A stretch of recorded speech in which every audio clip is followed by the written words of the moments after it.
Dios te bendiga, Dios te guarde, bienvenidos sean todos a Palabra Viva Podcast.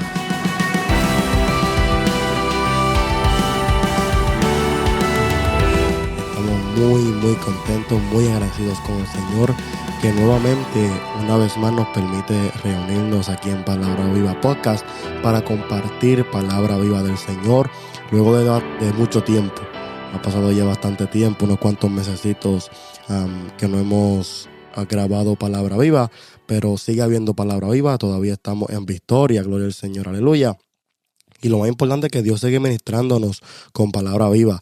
El 2023 ha sido un año lleno de muchas cosas buenas de parte del Señor. Hay grandes planes de parte del Señor para nuestras vidas. Y ha sido un año ajetreado, pero no dejamos los propósitos de Dios y las cosas que Dios quiere hacer. Y volvemos con palabra viva. Tenemos unos cuantos proyectitos por ahí. Seguimos con lo del fruto del Espíritu, que han visto promociones quizás en nuestras redes, y pues seguimos con otros diferentes tipos de temitas, proyectitos, personas nuevas que nunca han escuchado de ellas van a venir por aquí también, así que estamos contentos y emocionados por lo que Dios hará con Palabra Viva y la palabra que Dios compartirá a través de nosotros con cada uno de ustedes. Y en el día de hoy estoy yo solo. Esto es una de las cosas diferentes que estamos haciendo en Palabra Viva. Y hoy estamos yo solo, como dije, no hay un tema específico, sino que quiero hablar de un personaje, una persona específica.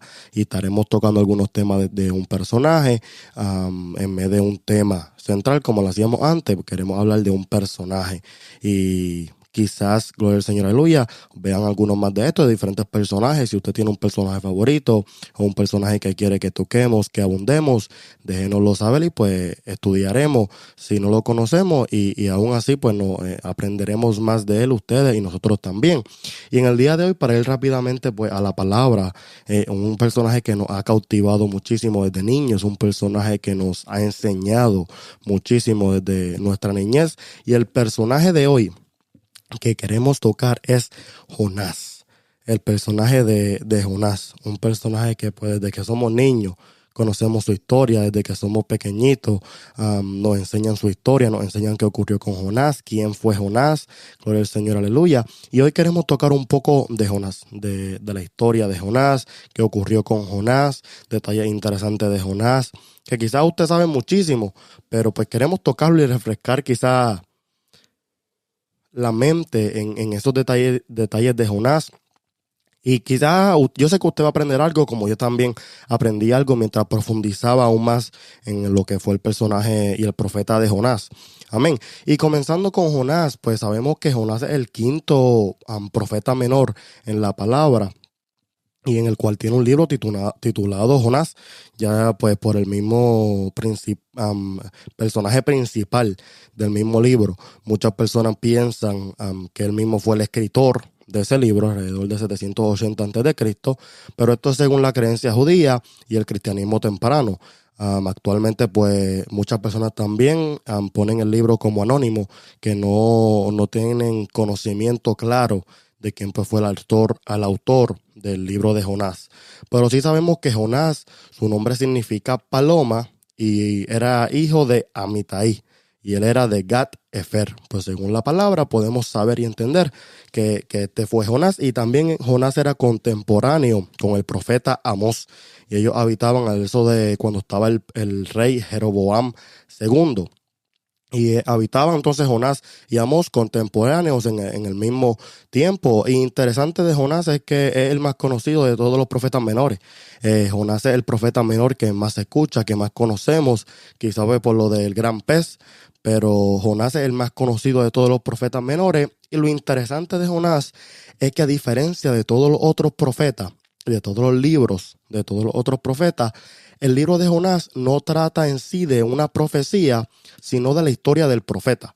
Cuando miramos todos los libros de los profetas, gloria al Señor, vemos que habla de un mensaje que Dios le dio y podemos leer o entender el mensaje profético de parte del profeta. Sin embargo, Jonás no trata de un mensaje profético, sino de quién fue Jonás y esta historia de lo que fue Jonás, porque el mensaje profético pues simplemente fueron de 8 palabras, pero se trata entonces del libro de Jonás. Por esta razón, muchos estudiosos, muchos eruditos han quizá pensado que hay que cambiarle la categoría Jonás, que no sea pues un profeta menor, porque en sí no tiene una profecía, pero está ahora mismo puesto en profeta menor y pues ahí lo vamos a dejar y estamos de acuerdo con eso, amén. Y pues en base a eso también muchas personas o muchos estudiosos debaten lo que es la veracidad de Jonás, si fue un libro ficticio simplemente para enseñanza del pueblo de Israel, si estos relatos fueron realmente ciertos, si realmente ocurrió lo del gran pez, lo de la tormenta, todo esto de Nínive, que creemos que sí, sabemos que sí por la palabra. Y luego pues daremos una evidencia de por qué sabemos y entendemos que pues es una realidad todo lo que ocurrió con Jonás y que pues merece estar donde está como profeta menor, porque pues eso es lo que es ahí donde manda. Amén. Entonces, cuando hablamos de Jonás y comenzamos a estudiar o a leer Jonás, que simplemente tiene pues 4 capítulos en el Antiguo Testamento, vemos que en el comienzo de Jonás, Dios le hace un llamado a Jonás. Dios le hace un llamado a Jonás para que vaya a Nínive a predicar, que esto todos lo sabemos. Pero ¿qué pasa con Jonás? Usted lo sabe también. Jonás, en vez de ir a Nínive, huyendo de la presencia de Dios, en el capítulo 1, va y se dispone en su corazón huir a Tarsis. Y luego baja a Jope buscando un barco y encuentra un barco que va de camino a Tarsis, pues él paga su pasaje para irse a Tarsis, huyendo de la presencia de Dios que lo quería enviar pues a Nínive. Y Jonás, cuando se encuentra en este barco, en esta travesía a Tarsis, opuesto al propósito de Dios, comienzan a haber una tormenta fuerte. Dios envía unos vientos y una tormenta fuerte a los mares por donde ellos iban en travesía, y los marineros pues comenzaron a tirar cosas por la borda. Usted sabe usted se puede imaginar cómo sería uno ir en un bote y que llegue una tormenta fuerte, y especialmente una tormenta que haya sido enviada por Dios por un propósito. Pues estos marineros estaban perdiendo la cabeza buscando cuál era la razón, el motivo por esta tormenta. A lo cual ellos bajan y ven a Jonás durmiendo y le preguntan, ¿qué tú haces durmiendo? Levántate, que hay una tormenta. Y luego echan suertes a ver por qué razón o por qué estaba la tormenta. Y lo cual la suerte cae sobre Jonás, que también entendemos que es algo que según Proverbios, el resultado de la suerte la da Dios. Pues entonces recae sobre Jonás y ellos le preguntan, Jonás, entonces, ¿qué haremos para que esto se apacigüe? Y lo interesante es que Jonás le dice, tírame por la borda y pues todo esto se va a apaciguar. Le dijo a lo alto del versículo 2 en el capítulo 1, que le dice, tomadme y lanzadme al mar y se calmará el mar. Pero lo interesante es que los hombres no tomaron esto como primera opción, porque si leemos el verso 13, lo que continúa, los hombres se pusieron a remar con afán, o sea, se pusieron a remar fuertemente para volver a tierra firme. Pero como Dios es todopoderoso y soberano, no pudieron, porque el mar seguía embravecido contra ellos. Aunque Jonás le dice, mira esto que interesante, aunque Jonás le dice la solución, tíreme por la borda, tíreme al mar, los marineros no toman eso como una opción, porque en su escenario eso iba a ser la muerte absoluta de Jonás. Eso iba a ser la muerte de Jonás y no se iba a escuchar más de Jonás, porque lo iban a tirar por la borda en tan fuerte tormenta que de seguro Jonás iba a morir. Entonces estos hombres demostraron gran misericordia por Jonás, no tomando el echarlo por la borda y esencialmente pues matándolo como primera opción o como una opción en ese momento. Pero luego de ellos remar y con sus fuerzas tratar de volver a tierra, a puerto seguro, al no poder, pues entonces comienzan a invocar al Señor y pedirle pues que ellos no perezcan inocentemente por la causa pues de Jonás. Lo cual es interesante porque como siervos de Dios, los que están escuchando esto, nos da una enseñanza poderosa. Simplemente al capítulo 1 nos enseña, nos demuestra que nuestras acciones, especialmente nuestras desobediencias, tienen impacto negativo en aquellas personas que nos rodean. Ya los conozcamos o hasta no los conozcamos, porque el mismo Jonás, que no conocía a estos marineros, que simplemente los encontró en Jope, que iban de camino a Tarsis, causó en ellos gran aflicción, causó en ellos una consecuencia que quizá ellos no eran merecedores de ella, pero por desobediencia de Jonás, ellos fueron partícipes de esta consecuencia. Esto también puede ocurrir en el día de hoy cuando muchos siervos de Dios no quieren hacer la voluntad de Dios. Hay consecuencias tanto como para los siervos mismos, como también para personas alrededor y personas del mundo. Hay muchas personas en el mundo que están esperando una palabra, que están esperando un mensaje de parte de Dios, que están esperando que un atrevido de Dios venga y imparta palabra, cubra su necesidad. Pero entonces cuando somos desobedientes a ese llamado de Dios, estas personas se ven al otro lado de la consecuencia, se ven afectadas por las decisiones que tomamos como siervos de Dios, porque Dios queriendo hacer una obra, la vemos impedida por nuestras propias acciones o obstaculizada, porque tomamos las acciones indebidas en cuanto a lo que Dios quiere hacer, lo cual trae consecuencias no solamente para nosotros, pero también para otras personas. Pero luego, pues a la altura del versículo 15, pues ellos toman a Jonás y lo lanzan al mar porque pues no había más opción. Y cuando lo lanzan al mar, el mar cesó en su furia. Podemos entender que Dios estaba controlando aquellos vientos, aquella tormenta, y Dios tiene el poder, como tuvo en aquel día, lo sigue teniendo de controlar vientos, tormenta, y Él es el creador, Él tiene el poder de todo. Aquí seguimos viendo la soberanía de Dios. Lo interesante es que al ellos tirarlo por la borda y ver este poder de Dios, esta soberanía de Dios, dice la palabra que ofrecieron sacrificios al Señor y le hicieron votos.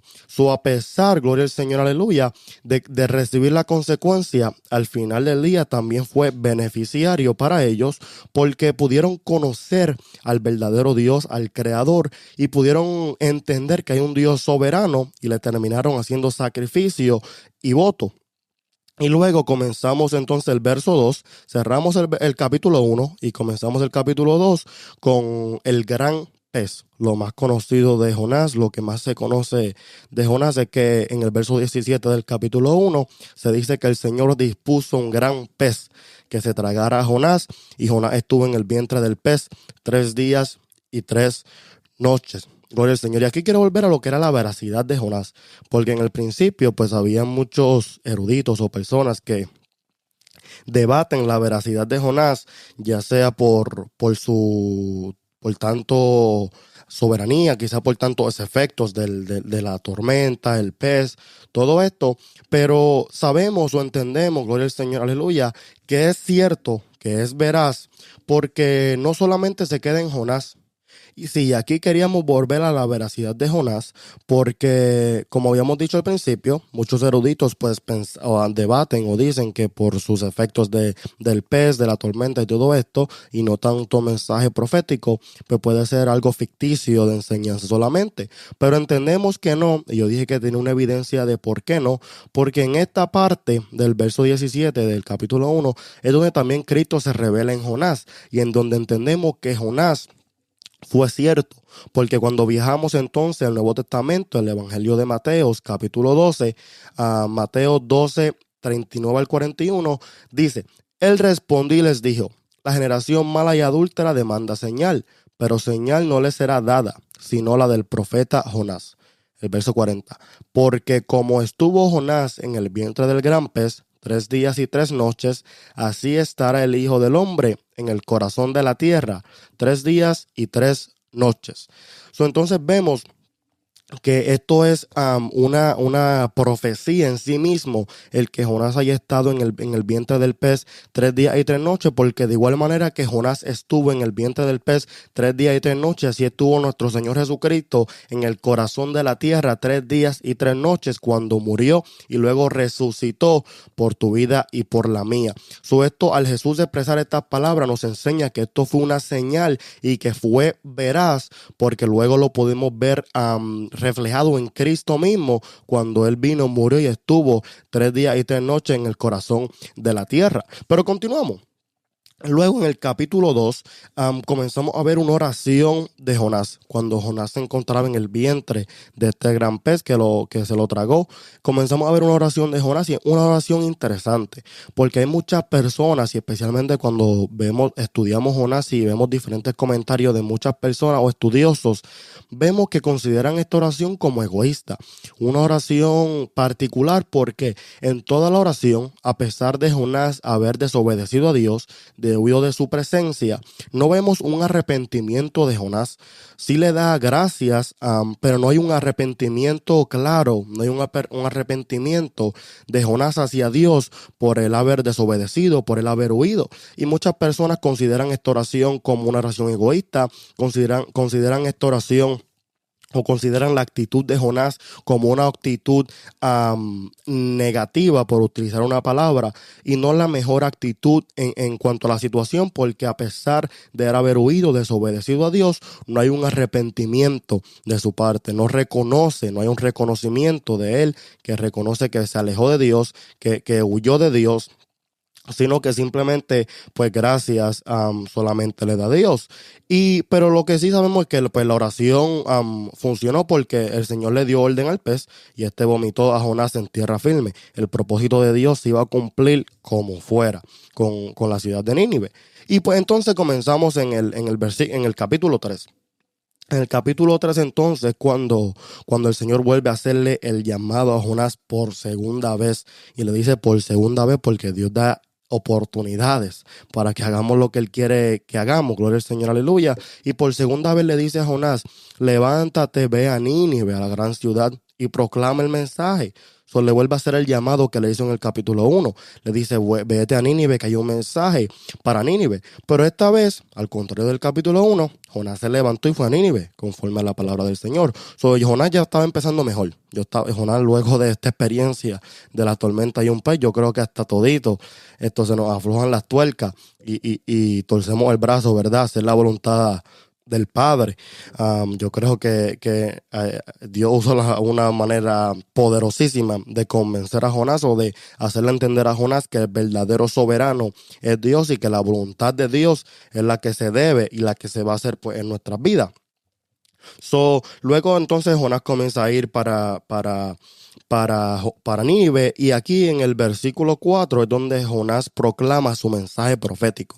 Le dije anteriormente que era de 8 palabras, depende pues su versión, quizá tenga algunas diferentes, pero la que tengo ahora mismo a mano dice: dentro de 40 días Nínive será arrasada. Este fue el mensaje profético de Jonás, simplemente 8 palabras. Y interesantemente, Jonás no predicó arrepentimiento a Nínive. Jonás no predicó una forma de volverse de su pecado. Simplemente dio la sentencia de parte de Dios, que en 40 días Nínive será arrasada. Y a los habitantes de Nínive, que Nínive era del pueblo asirio, y cuando usted busca en internet, cuando usted busca en libros, cuando usted busca en cualquier lugar sobre los asirios, era un pueblo terrible. Esto dice, pues algo notorio de ellos son las torturas que hacían ahí, de esos jeroglíficos, si no me equivoco, de los dibujos de torturas, y lo conocen mucho por su tortura y como eran de sanguinario. Entonces, pero al ellos escuchar esto, creyeron en Dios, dice la palabra, y entonces comenzaron a proclamar ayuno y se vistieron de cilicio. Y mi hermano, se vistieron de cilicio toditos, desde el pequeño, el menor, todos. El mismo rey se vistió de cilicio. Él hizo que por toda Nínive, el decreto del rey era que todo el mundo, ni hasta las bestias, los bueyes, que todo el mundo proclamara ayuno y se vistiera de cilicio.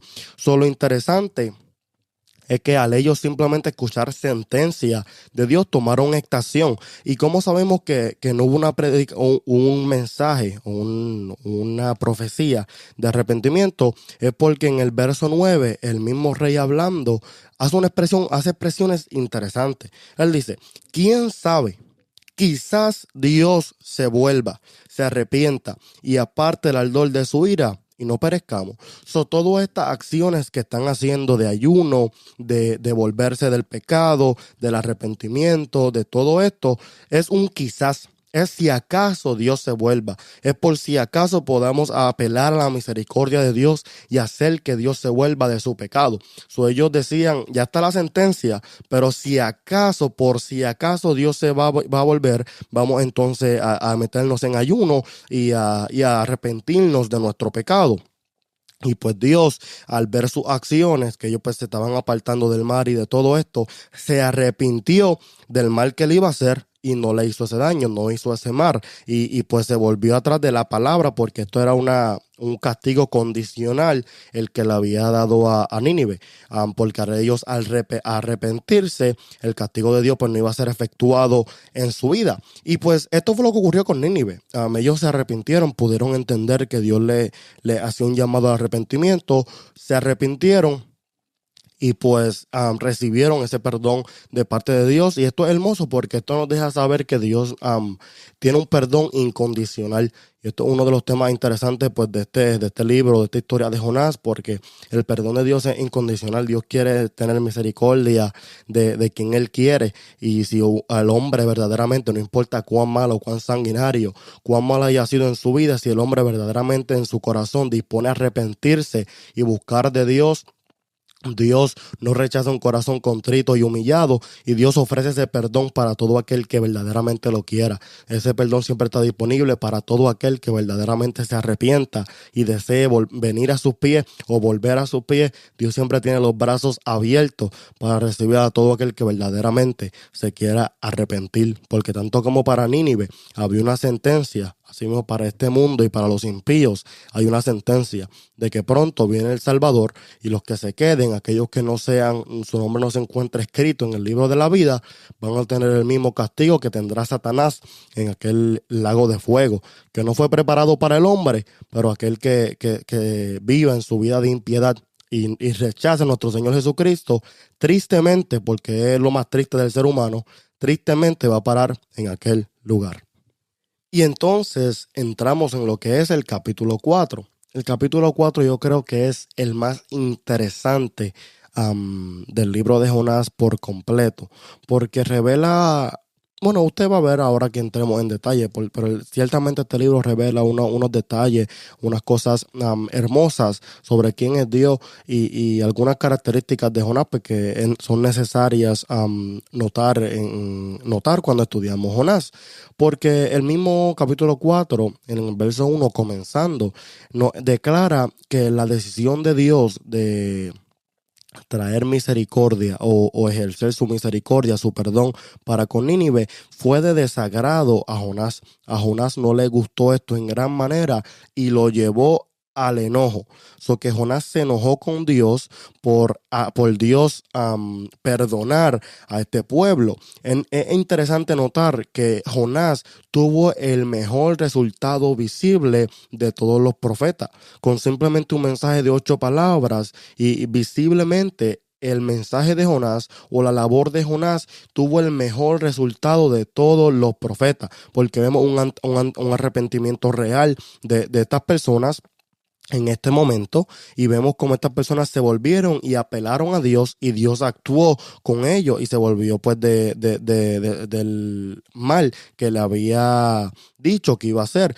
A pesar de Jonás tener este resultado visible tan hermoso en este mensaje pues tan corto, vemos que se enojó porque su mensaje tuvo resultado, porque su mensaje tuvo el resultado que quizá no era el resultado que él esperaba, porque al él predicar sentencia, quizá él estaba esperando simplemente una sentencia. El verdadero mensaje de Jonás, aunque quizás él mismo no lo entendió, aunque él fue el que lo llevó, era que este pueblo se arrepintiera. Ese era el propósito de Dios con el pueblo de Nínive, era que este pueblo se arrepintiera y se volviera entonces de la maldad que hacían, de lo sanguinario que eran y de lo malo que eran. Gloria al Señor, aleluya. Eso fue el mensaje de Jonás, fue victorioso, por decirlo así, tuvo un resultado buenísimo. Y en el verso 2 del capítulo 4 vemos algo interesante, porque vemos la razón de por qué Jonás huyó. Jonás no huyó a Tarsis porque tenía miedo, Jonás no huyó a Tarsis porque estaba cansado, Jonás no huyó a Tarsis porque no le gustaba Nínive, no. Dice el verso 2 que Jonás huyó a Tarsis porque él sabía que Dios es un Dios clemente, compasivo, lento para la ira, rico en misericordia y que se arrepiente del mal con que amenaza.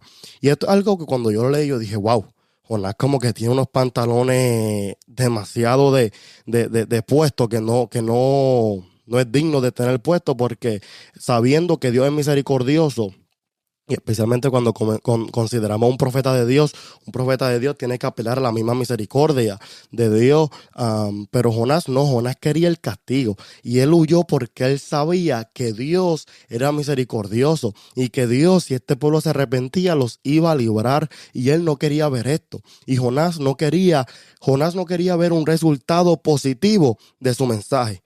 Jonás quería ver el resultado o el cumplimiento del castigo, pero no el resultado positivo del arrepentimiento. Y esto es algo muy triste para alguien que es un profeta de Dios, un predicador de Dios. ¿Por qué? Porque muchas personas quizás prefieren ver el cumplimiento de que a las personas se las lleve el diablo, de que predicarle que hay un Cristo que salve y que Cristo puede libertar a la vida. Y esto es triste, mi hermano, porque como Jonás, usted tiene que examinarse que cuando usted predique, usted no está enviando más gente al diablo que trayendo gente a Cristo.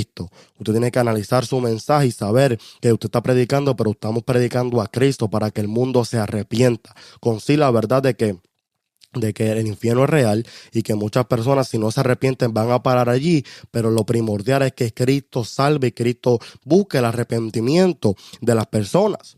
Entonces Jonás se enojó con el Señor en gran manera porque el Señor es misericordioso y tuvo misericordia con este pueblo. Y a tal manera, mi hermano, que Jonás le dijo al Señor que le quitara la vida. Él prefería morir que ver a Nínive seguir viviendo. Él prefería morir que Dios tuviera misericordia con este pueblo.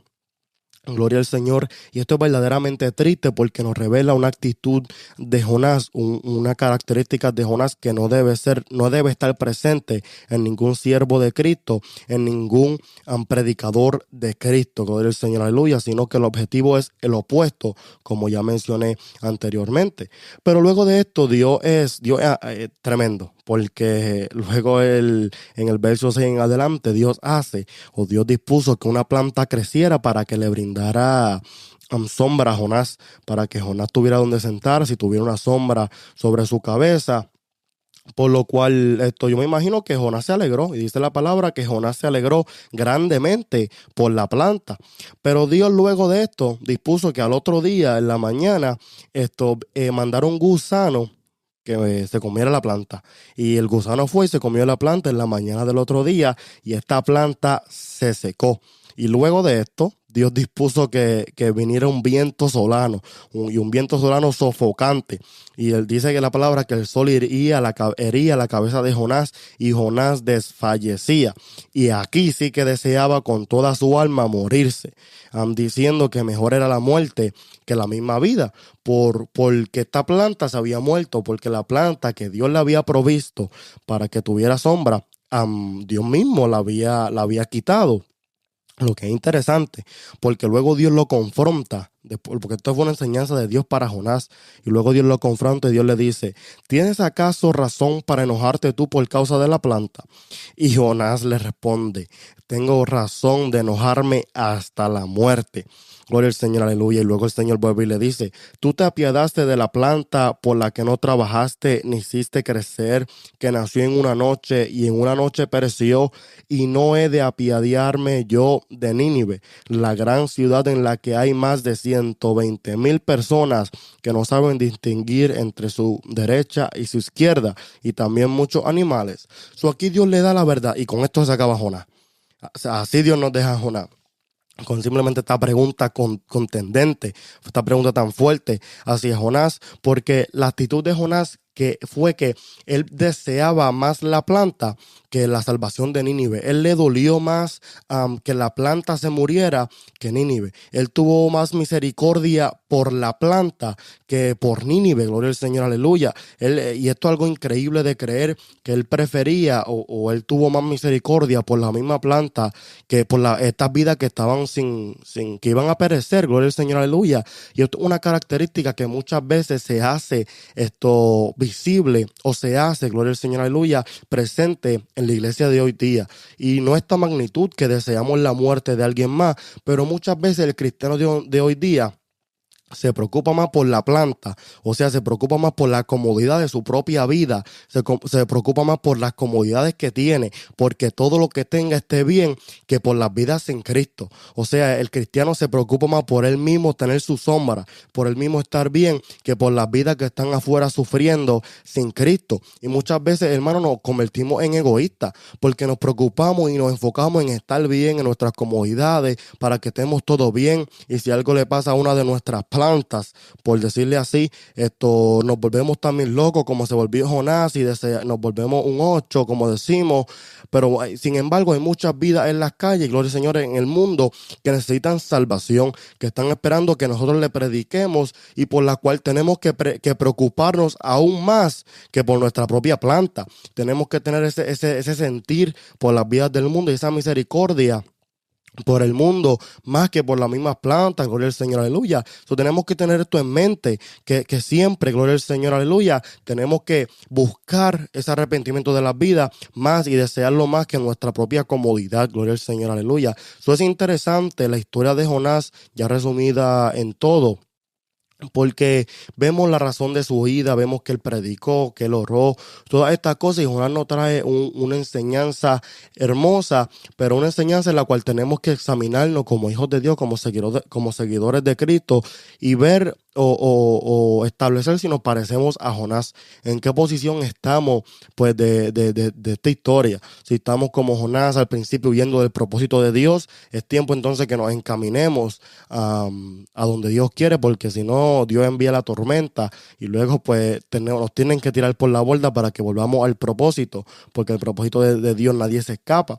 Quizás estamos como al final muy enfocados en la planta y no enfocados en el propósito de Dios, sino en lo que Dios quiere. Y pues también tenemos que escudriñarnos para saber cómo estamos. Y si usted, mi hermano que me escucha, quizás se encuentra como Nínive, que no le sirve a Dios, que no está todavía, pues no ha abrazado la salvación todavía, pues yo le aconsejo entonces que haga como Nínive y verdaderamente se arrepiente, busque una iglesia y busque acercarse al Señor, porque tanto como Nínive, no importa cuán malo usted cree que haya sido, que usted haya hecho, como para Nínive hubo perdón, así también para usted hay perdón, y lo que usted tiene que hacer es venir corriendo a los pies de Jesús, a los pies de Cristo, y pues Él le dará la salvación.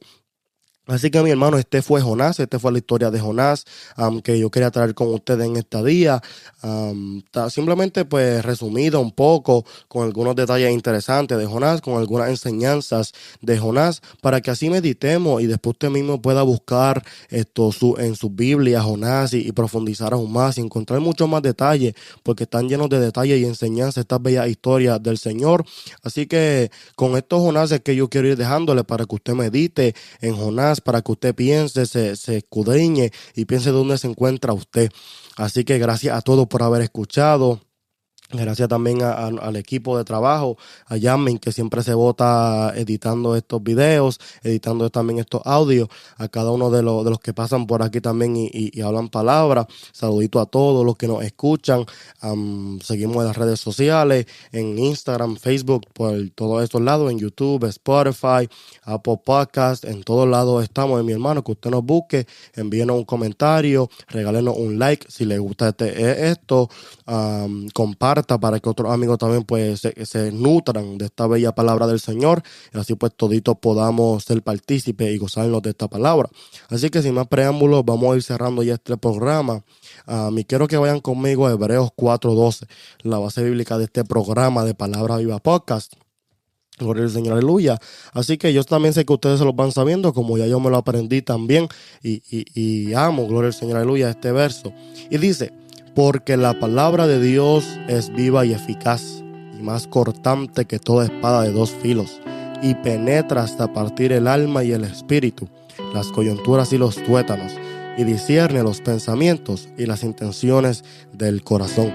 Y como siempre les digo, mi hermano, cuando esa espada entre, escuche, abrace el consejo, gloria al Señor, aleluya. Cuando esa espada entre, no la ignore, sino que escuche el consejo, abrace la palabra, abrace la salvación, abrace a Cristo, que Él quiere abrazarle a usted. Y no ignore esa palabra, mi hermano, no ignore esa espada que entra y penetra y parte de su alma como parte de la mía. Así que, mi hermano, Dios le bendiga. Por aquí estuvo Javier Meléndez, de Iglesia de Dios incorporada en Fitchburg, Massachusetts. Me puede visitar por allí también cuando usted desea, que le estaremos esperando con los brazos abiertos. Gracias por escuchar nuevamente, que Dios les bendiga.